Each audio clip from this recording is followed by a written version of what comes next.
With you. God is very intentional about using men to launch transformational change among His people.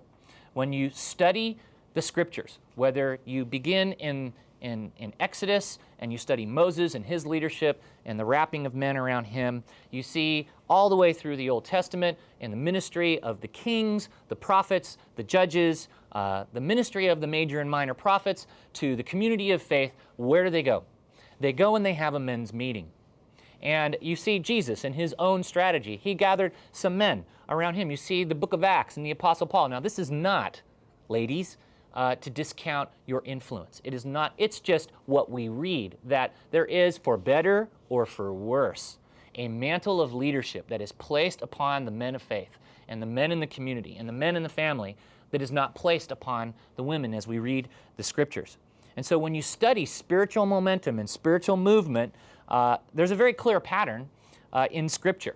You look at Moses in Numbers 11 and the surrounding of key men, strong men, to help advance the people of Israel. You look at Joshua. You look at David and his band of adventurers. You look at Jephthah in Judges 11.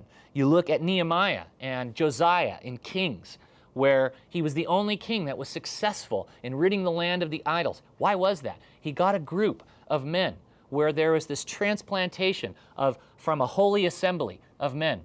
And then there's a holy vision that is downloaded to these men as they hear from God that leads to holy momentum and holy choices that leads to transformation around them.